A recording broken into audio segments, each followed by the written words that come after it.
VIP, you asked for it. I'm going to give it to you straight for no chaser with LeBron James.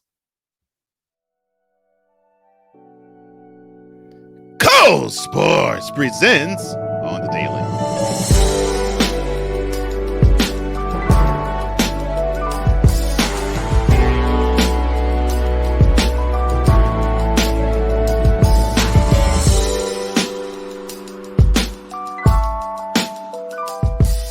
Well, how you doing, VIP? We are 2 days away from Christmas.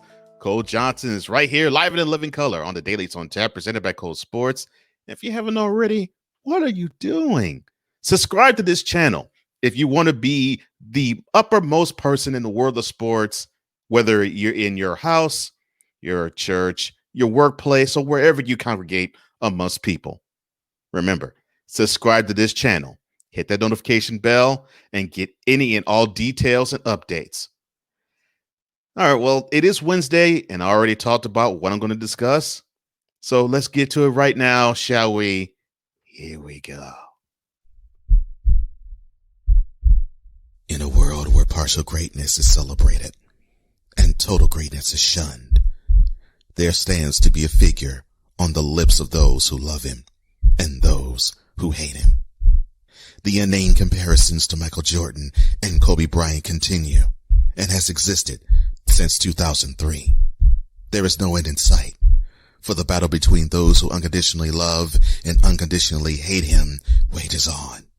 These are their stories. Welcome to the Bronsexual Confessions. All right, let's get the wonderful news out of the way, shall we? So LeBron James, early this month, he received an early birthday present because his birthday is next week of a contract extension. Yes. 2 extra years on the contract. Actually, I should say 1 extra year. But basically for the Lakers, in essence, the contract extension helps them, I should say, not have him opt out after next year. So if he was playing on the current contract, because you're probably saying, well, Cole, in 2018, he signed for 4 years. Yes, you're right. And that would take him to the 2022 season. Yes. But remember those deals he signed with the Cavs the second time around, right? He had an option to either re-up or opt out. So when he got this deal with the Lakers in 2018 for the 2019-2020 season and the 2021 season, he had the freedom to opt out after next year. And it's understandable. I think he wanted to read the tea leaves and see if he could bring a championship to Los Angeles, which now he has. And if he could, he probably want to extend that further. Or if he was close, he probably want to extend that further. If not, and he figured that his game was completely off the rails, he probably would say, yeah, all right, I think I might go to Cleveland and just retire from there. Well, won his championship. He got a wonderful player in his prime in Anthony Davis to play alongside of him now. And so the grass looks greener on the other side, and the opinion of just about everybody in NBA fandom or analyst, they're saying that the Lakers not only can repeat, but they can three-peat, meaning they can build off of their 2020 championship and win it again in June 2021 and June 2022. I think there's going to be a few things that will fly in the face of that. However, they are the favorites. And I did do a video talking about the greatest threats to the Lakers. But this is good news for LeBron. This is even better news for the Lakers, that LeBron is not going to exercise that 1-year option to leave the team after next year. He's going to stay aboard, at least for now, until the 2023 season. And it probably was maybe just a wee bit friendly. So it actually paved the way for the Lakers to to sign Davis, I should say, to the 5-year contract that they did sign him to.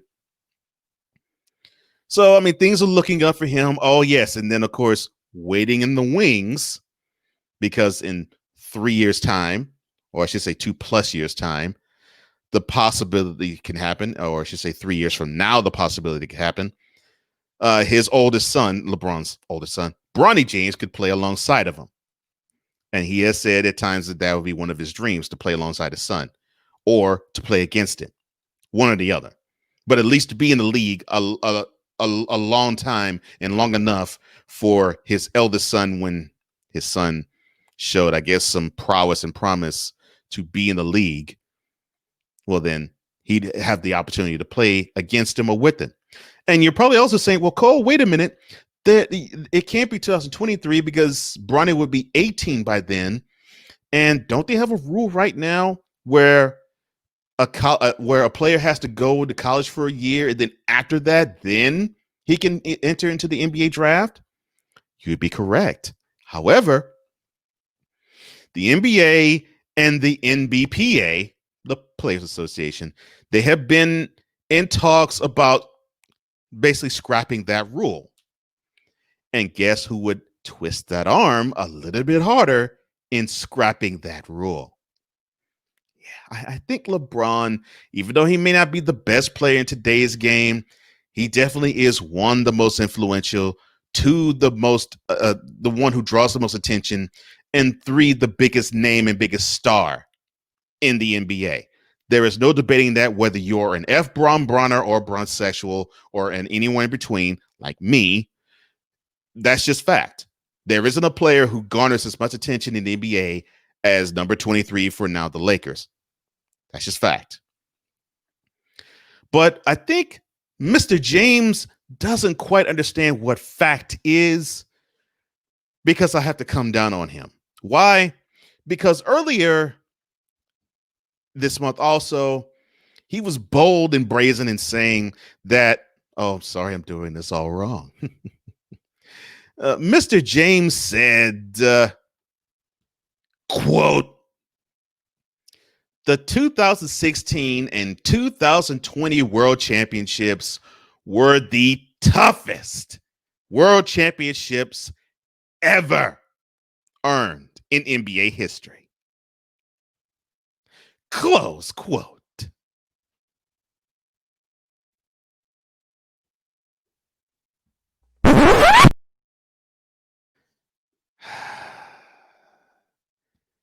Quote, "The 2016 and 2020 NBA championships were the toughest championships earned ever in NBA history."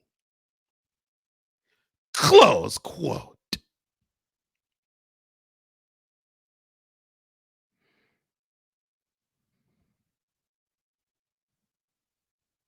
Come on!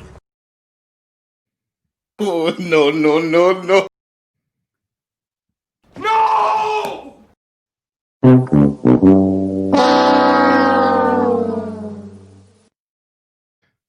And you are a historian, LeBron. All right. VIP, this is why LeBron is wrong in this instance. Now, I will give you the pro as to why this might be something of merit. So, of course, no team has gone up against a 70-plus win squad in the finals and won, other than the 2016 Cavs. I mean, the only other opportunity for that to happen would be the 96 Bulls, and the 1996 Sonics did not even come close. So there it is right there. And the next team there would be what? The 69-win Bulls of 1997 and 69-win Lakers of 1972.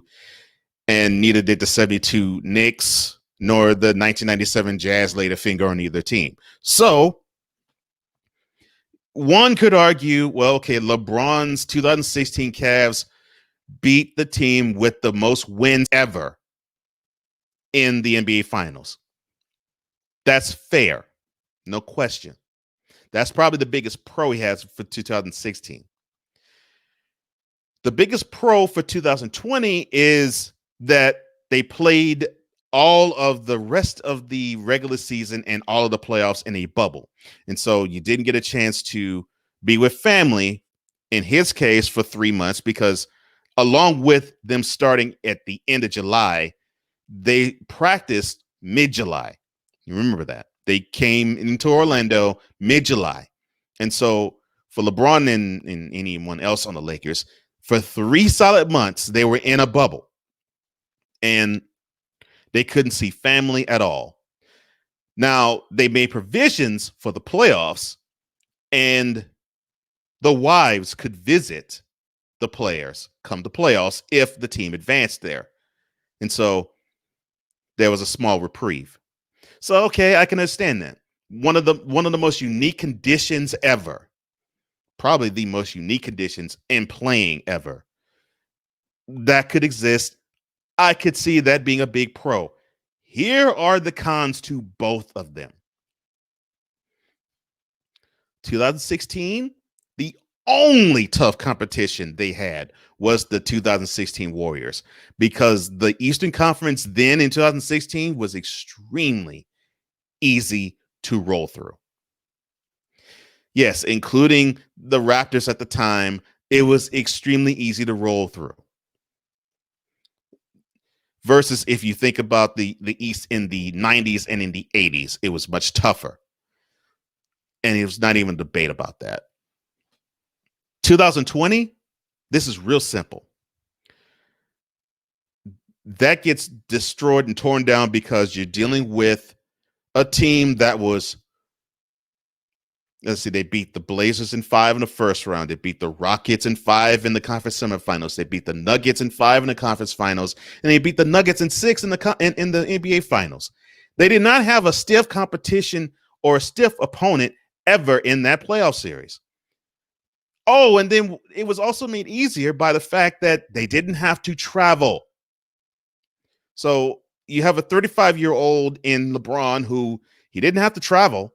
He didn't have to, he didn't have to drive to the arena and drive back home if it's a home game. He didn't have to board a jet and then go and then go abroad to play as you normally would in any other season, because they played every single game in one spot for 3 months. So the pro for his argument is, yes, you're away from family. The con, though, is you played at the same spot, and at least until the conference finals, you played every other day. And then they played a more, I guess you could say, more usual style of scheduling conference finals and finals. But I am not going to allow you, sir, to insult teams like the 2014 Spurs, who had to go through teams, like the Mavericks in the first round, the Blazers in the conference semifinals, the Thunder in the conference finals. Yeah, they had Durant and Westbrook then, only to meet up with the Heatles in the finals and beat them.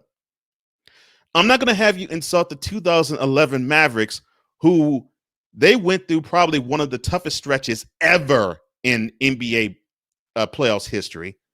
Just starting with the Lakers in the conference semifinals, they were the 2-time defending champs, swept them. Did not have home court advantage against those Lakers as well. The Lakers had home court advantage. The Mavericks swept them. Then the same aforementioned Harden. Then the same aforementioned Durant and Westbrook led Thunder met them in the conference finals. The Mavericks beat them in 5. Also, they had Harden then too. Then you get to the finals, met up with the Heatles for the first year of the Heatles, and coming from a 2-1 deficit, they beat the Heatles 4-2. That was one of the toughest stretches for any playoff team ever. And then there is the 1995 Houston Rockets. They played a 60-win Jazz squad in the first round and beat them in 5 when they only played 5 games in the first round. They beat a 59-win Suns team in the conference semifinals that went the full tilt 7 games. They beat the 62-win Spurs team that was led by the MVP David Robinson. Yes, the series where Olajuwon just simply eviscerated Robinson. And then met up with a Shaq and Penny-led Magic, who won 59 games that year and beat them and swept them. The 1995 Rockets is, without question, the toughest road to a champion any team has ever had, including the 2016 Cavaliers and the 2020 Lakers. There is no debating, no question, no doubt about that. I'm not going to say that the 2016 Cavaliers or the 2020 Lakers didn't have bumps in the road to the championship. And I'm not going to say that this wasn't rough for either team. But I just gave you 3 prime examples, and I can give you a couple of more that were tougher than those 2 years. And you, Mr. James, the NBA historian that you are, you know better than that. That was wrong, and you were off kilter for that. Shame on you, my friend. In a world where contradiction and hypocrisy exist, lies the truth to set us all free. Here is where we all get enlightened. This has been yet another installment of the Bronsexual Confessions. Now, if you want this shirt that you see right before your very eyes, the description box below has all the details as to how to get it, and you can get it in many different ways and fashions. And so if you think that, okay, well, LeBron probably didn't deserve that contract, or if you think he did, and if you also agree with me that, wait a minute, the 2016-2020 championships that he earned, those aren't the toughest, or if you think they are, in either case, VIP, like this video and share throughout your social media. Comment below because I love to hear what you have to say, VIP. It is important for me to hear what you have to say. Don't forget, hit that notification bell and subscribe to this channel for any and all content that emanates from here. Well, thank you so much. I love you. I love you, VIP. I love you. For all of us here at Cole Sports, I'm Cole Johnson, and this has been yet another installment of Cole Sports on the visual and on the daily.